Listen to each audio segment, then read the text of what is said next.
Famous story channel में आपका स्वागत है। आइए आज हम आपको सुनाते हैं मुंशी प्रेमचंद का मशहूर उपन्यास गोदान। शुरुआत का भाग आपको हम सुना चुके हैं, अब उसके आगे। जेठ की उदास और गर्म संध्या सिमरी की सड़कों और गलियों में पानी के छिड़काव से शीतल और प्रसन्न हो रही थी।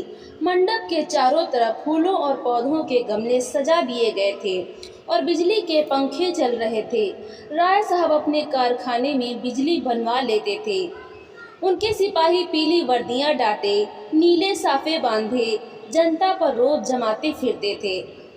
नौकर उजले कुर्ते पहने और केसरिया पाग बांधे मेहमानों और मुखियों का आदर सत्कार कर रहे थे। उसी वक्त एक मोटर सिंह द्वार के सामने आकर रुकी और उसमें से 3 महानुभाव उतरे। वो जो खद्दर का कुर्ता और चप्पल पहने हुए हैं, उनका नाम पंडित ओकार नाथ है। आप दैनिक पत्र बिजली के यशस्वी संपादक हैं, जिन्हें देश चिंता ने घुना डाला है। दूसरे महाशय जो कोट पैंट में हैं, वो हैं तो वकील, पर वकालत ना चलने के कारण एक बीमा कंपनी की दलाली करते हैं और ताल्लुकेदारों को महाजनों और बैंकों से कर्ज दिलाने में वकालत से कहीं ज़्यादा कमाई करते हैं। इनका नाम है श्याम बिहारी तनखा। और तीसरे सज्जन जो रेशमी अचकन और तंग पाजामा पहने हुए हैं, मिस्टर बी मेहता, यूनिवर्सिटी में दर्शन शास्त्र के अध्यापक हैं। ये तीनों सज्जन राय साहब के सहपाठियों में हैं और शगुन के उत्सव में निमंत्रित हुए हैं। आज सारे इलाके की असामी आएंगे और शगुन के रुपए भेंट करेंगे। रात को धनुष यज्ञ होगा और मेहमानों की दावत होगी। होरी ने 5 रुपए शगुन के दे दिए हैं और एक गुलाबी मिर्जई पहने, गुलाबी पगड़ी बांधे, घुटने तक कछनी काचे, हाथ में खुरपी लिए और मुख पर पाउडर लगवाए राजा जनक का माली बन गया है। और गरुड़ से इतना फूल उठा है मानो यह सारा उत्सव उसी के पुरुषार्थ से हो रहा है। राय साहब ने मेहमानों का स्वागत किया। दोहरे बदन के ऊंचे आदमी थे, गठा हुआ शरीर, तेजस्वी चेहरा, ऊंचा माथा, गोरा रंग जिस पर शरबती रेशमी चादर खूब खिल रही थी। पंडित ओंकार नाथ ने पूछा, आपकी कौन सा नाटक खेलने का विचार है? मेरे रस की तो यहाँ वही वस्तु है। राय साहब ने तीनों सज्जनों को अपनी रावटी के सामने कुर्सियों पर बैठाते हुए कहा, पहले तो धनुष यज्ञ होगा, उसके बाद एक प्रहसन। नाटक कोई अच्छा न मिला। कोई तो इतना लंबा कि शायद 5 घंटों में भी खत्म ना हो, और कोई इतना क्लिष्ट कि शायद यहाँ एक व्यक्ति भी उसका अर्थ ना समझे। आखिर मैंने स्वयं एक प्रहसन लिख डाला जो 2 घंटों में पूरा हो जाएगा। ओंकार नाथ को राय साहब की रचना शक्ति में बहुत संदेह था। उनका ख्याल था कि प्रतिभा तो गरीबी ही में चमकती है, दीपक की भांति जो अंधेरे ही में अपना प्रकाश दिखाता है। उपेक्षा के साथ जिसे छिपाने की भी उन्होंने चेष्टा नहीं की। पंडित ओंकार नाथ ने मुंह फेर लिया। मिस्टर तनखा इन बेमतलब की बातों में ना पड़ना चाहते थे, फिर भी राय साहब को दिखा देना चाहते थे कि इस विषय में उन्हें कुछ बोलने का अधिकार है। बोले, नाटक कोई भी अच्छा हो सकता है अगर उसके अभिनेता अच्छे हों। अच्छे से अच्छा नाटक बुरे अभिनेताओं के हाथ में पड़कर बुरा हो सकता है। जब तक स्टेज पर शिक्षित अभिनेत्रियां नहीं आती, हमारी नाट्य कला का उद्धार नहीं हो सकता। अब की तो आपने काउंसिल में प्रश्नों की धूम मचा दी। मैं तो दावे के साथ कह सकता हूँ कि किसी मेंबर का रिकॉर्ड इतना शानदार नहीं है। दर्शन के अध्यापक मिस्टर मेहता इस प्रशंसा को सहन न कर सकते थे। विरोध तो करना चाहते थे, पर सिद्धांत की आड़ में। उन्होंने हाल ही में एक पुस्तक कई साल के परिश्रम से लिखी थी। उसकी जितनी धूम होनी चाहिए थी, उसकी शतांश भी नहीं हुई थी। इससे बहुत दुखी थे। बोले, भाई, मैं प्रश्नों का कायल नहीं। मैं चाहता हूँ हमारा जीवन हमारे सिद्धांतों के अनुकूल हो। आप कृषकों के शुभेच्छु हैं, उन्हें तरह तरह की रियायत देना चाहते हैं, जमींदारों के अधिकार छीन लेना चाहते हैं, बल्कि उन्हें आप समाज का श्राप कहते हैं। फिर भी आप जमींदार हैं, वैसे ही जमींदार जैसे हजारों और जमींदार हैं। अगर आपकी धारणा है कि कृषकों के साथ रियायत होनी चाहिए, तो पहले आप खुद शुरू करें। काश्तकारों को बगैर नजराने लिए पट्टे लिख दें, बेगार बंद कर दें, इजाफा लगान को तिलांजलि दे दें, चरावट जमीन छोड़ दें। मुझे उन लोगों से जरा भी हमदर्दी नहीं है जो बातें तो करते हैं कम्युनिस्टों की सी, मगर जीवन है रईसों का सा, उतना ही विलास में, उतना ही स्वार्थ से भरा हुआ। राय साहब को आघात पहुंचा। वकील साहब के माथे पर बल पड़ गए और संपादक जी के मुंह में जैसे कालिख लग गई। वो खुद समिष्टवाद के पुजारी थे, पर सीधे घर में आग न लगाना चाहते थे। तनखा ने राय साहब की वकालत की। मैं समझता हूँ राय साहब का अपने असामियों के साथ जितना अच्छा व्यवहार है, अगर सभी जमींदार वैसे ही हो जाएं, तो यह प्रश्न ही न रहे।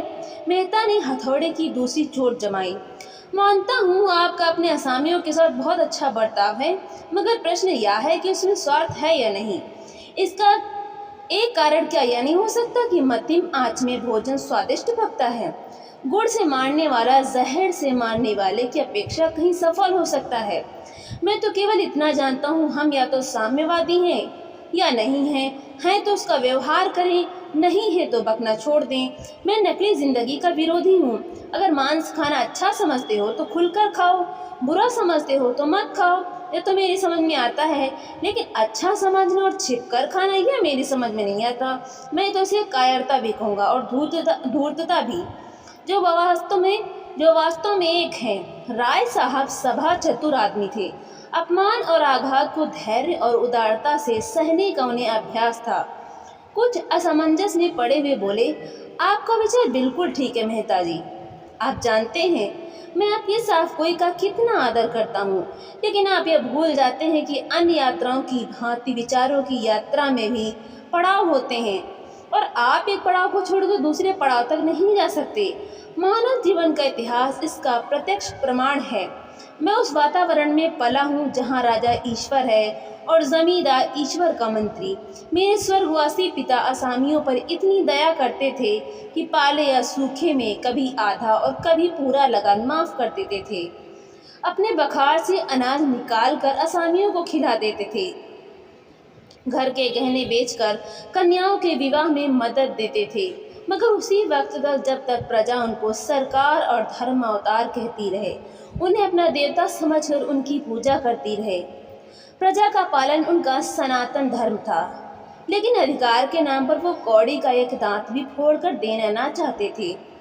मैं उसी वातावरण में पला हूँ और मुझे गर्व है कि मैं व्यवहार में चाहे जो कुछ करूँ, विचारों में उनसे आगे बढ़ गया हूँ और यह मानने लग गया हूँ कि जब तक किसानों को ये रियायतें अधिकार के रूप में न मिलेंगी, केवल सद्भावना के आधार पर उनकी दशा सुधर नहीं सकती।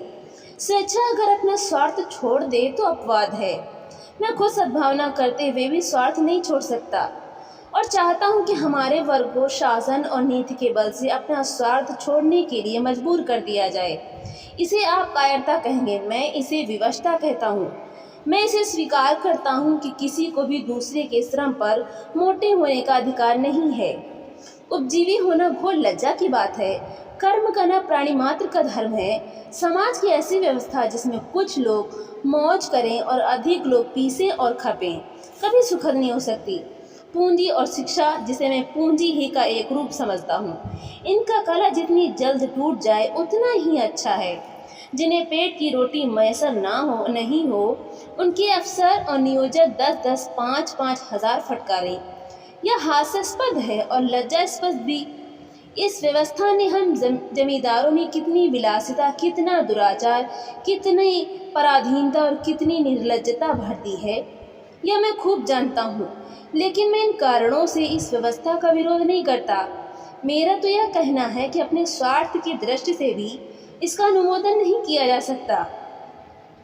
इस शान को निभाने के लिए हमें अपनी आत्मा की इतनी हत्या करनी पड़ती है कि हमें आत्माभिमान का नाम भी नहीं रहा। हम अपने असामियों को लूटने के लिए मजबूर हैं। अगर अफसरों को कीमती डालियां ना दें तो बागी समझे जाएं, शान से ना रहें तो कंजूस कहलाएं। प्रगति की जरा सी आहट पाते ही हम कांप उठते हैं और अफसरों के पास फरियाद लेकर दौड़ते हैं कि हमारी रक्षा कीजिए। हमें अपने ऊपर विश्वास नहीं रहा, न पुरुषार्थ ही रह गया। बस हमारी नस्ल बच्चों की सी है जिन्हें चम्मच से दूध पिलाकर पाला जाता है। बाहर से मोटे, अंदर से दुर्बल, सततहीन और मोहताज। मेहता ने ताली बजाकर कहा, हियर हियर। आपकी जबान में जितनी बुद्धि है, काश उसकी आधी भी मस्तिष्क में होती।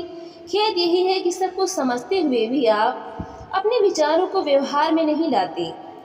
ओंकारनाथ बोले, अकेला चना भार नहीं फोड़ सकता मिस्टर मेहता। हमें समय के साथ चलना भी है और उसे अपने साथ चलाना भी। बुरे कामों में ही सहयोग की ज़रूरत नहीं होती, अच्छे कामों के लिए भी सहयोग उतना ही ज़रूरी है। आप ही क्यों 800 रुपये महीने हड़पते हैं, जब आपके करोड़ों भाई केवल 8 रुपये में अपना निर्वाह कर रहे हैं। राय साहब ने ऊपरी खेत लेकिन भीतरी संतोष से संपादक जी को देखा और बोले, व्यक्तिगत बातों पर आलोचना ना कीजिए संपादक जी, हम यहाँ समाज की व्यवस्था पर विचार कर रहे हैं। मिस्टर मेहता उसी ठंडे मन से बोले, नहीं नहीं, मैं इसे बुरा नहीं समझता। समाज व्यक्ति ही से बनता है और व्यक्ति को भूलकर हम किसी व्यवस्था पर विचार नहीं कर सकते। मैं इसलिए इतना वेतन लेता हूँ कि मेरा इस व्यवस्था पर विश्वास नहीं है। संपादक जी को अचंभा हुआ, अच्छा, तो आप वर्तमान व्यवस्था के समर्थक हैं। मैं इस सिद्धांत का समर्थक हूँ कि संसार में छोटे बड़े हमेशा रहेंगे और उन्हें हमेशा रहना चाहिए। इसे मिटाने की चेष्टा करना मानव जाति के सर्वनाश का कारण होगा। कुश्ती का जोर बदल गया। राय साहब किनारे खड़े हो गए। संपादक जी मैदान में उतरे। आप इस 20वीं शताब्दी में भी ऊंच नीच का भेद मानते हैं? जी हाँ, मानता हूँ और बड़े जोरों से मानता हूँ। जिस मत के आप समर्थक हैं वो भी तो कोई नई चीज़ नहीं। जब से मनुष्य में मत का विकास हुआ तभी उस मत का जन्म हुआ। बुद्ध और प्लेटो और ईसा सभी समाज में समता के प्रवर्तक थे। यूनानी और रोमन और सीरियाई सभी सभ्यताओं ने उसकी परीक्षा की, पर अप्राकृतिक होने के कारण कभी वो स्थायी न बन सकी। आपकी बातें सुनकर मुझे आश्चर्य हो रहा है। आश्चर्य अज्ञान का दूसरा नाम है। मैं आपका कृतज्ञ हूँ अगर आप इस विषय पर कोई लेखमाला शुरू कर दें। जी, मैं इतना अहमक नहीं हूँ, अच्छी रकम दिलवाइए तो अलबत्ता। आपने सिद्धांत ही ऐसे लिया है कि खुले खजाने पब्लिक को लूट सकते हैं। मुझ में और आप में अंतर इतना ही है कि मैं जो कुछ मानता हूँ उस पर चलता हूँ। आप लोग मानते कुछ हैं, करते कुछ हैं। धन को आप किसी अन्याय से बराबर फैला सकते हैं, लेकिन बुद्धि को, चरित्र को और रूप को, प्रतिभा को और बल को बराबर फैलाना तो आपकी शक्ति के बाहर है। छोटे बड़े का भेद केवल धन से ही तो नहीं होता। मैंने बड़े बड़े धन कुबेरों को भिक्षुकों के सामने घुटने टेकते देखा है, और आपने भी देखा होगा। रूप के चौखट पर बड़े बड़े महीप नाक रगड़ते हैं। क्या यह सामाजिक विषमता नहीं है? आप रूप की मिसाल देंगे, वहाँ इसके सिवाय और क्या है कि मिल के मालिक ने राज कर्मचारी का रूप ले लिया है। बुद्धि तब भी राज करती थी, अभी करती है और हमेशा करेगी। तश्तरी में पान आ गए थे। राय साहब ने मेहमानों को पान और इलायची देते हुए कहा, बुद्धि अगर स्वार्थ से मुक्त हो तो हमें उसकी प्रभुता मानने में कोई आपत्ति नहीं। समाजवाद का यही आदर्श है। हम साधु महात्माओं के सामने इसीलिए सिर झुकाते हैं कि उनमें त्याग का बल है। इसी तरह हम बुद्धि के हाथ में अधिकार भी देना चाहते हैं, सम्मान भी, नेतृत्व भी, लेकिन संपत्ति किसी तरह नहीं। बुद्धि का अधिकार और सम्मान व्यक्ति के साथ चला जाता है, लेकिन इसकी संपत्ति विष बोने के लिए उसके बाद और भी प्रबल हो जाती है। बुद्धि के बगैर किसी समाज का संचालन नहीं हो सकता। हम केवल इस बिच्छू का डंक तोड़ देना चाहते हैं। तो दोस्तों, आपको ये कहानी कैसी लगी? लाइक करें, शेयर करें और कमेंट करके हमें ज़रूर बताएं। और इसी तरह की कहानियाँ सुनने के लिए हमारे चैनल को सब्सक्राइब करना बिल्कुल भी ना भूलें। तो मिलते हैं अगली नई कहानी के साथ।